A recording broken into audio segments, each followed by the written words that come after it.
I'm a former teenage drug addict.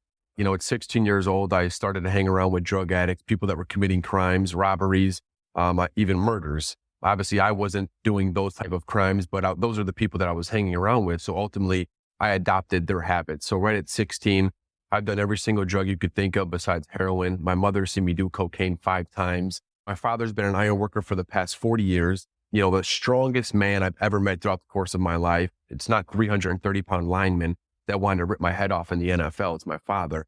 So to see him break down in tears and really just tell me, Matt, is it something that me and your mother did wrong as parents? What did we do wrong as parents to go? We don't know if we can go down this road anymore, but that's when I started to hear over and over again, athletics, athletics, athletics. So after I knew that athletics and really getting a Division I college scholarship was really my only lifesaver, that would be how it would save my parents financially from all the money they spent. I knew that that was going to start the building blocks towards creating a bigger future for Matt Mayberry, and as well as giving back to my mother and father for all their sacrifice, dedication, and financial support that they've given me throughout the course of those 3 years where I was living in such a dark world.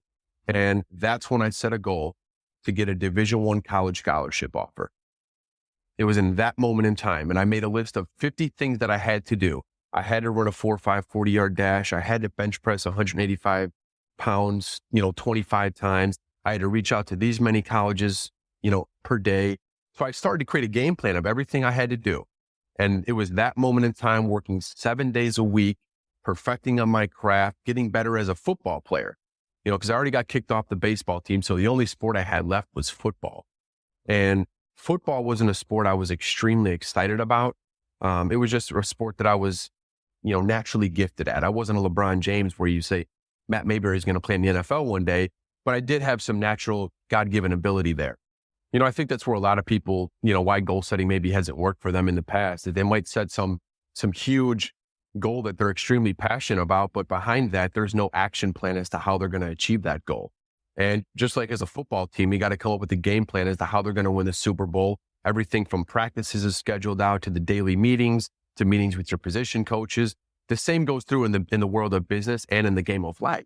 You need a game plan as to who do you want to become? What are the characteristics that you want to develop?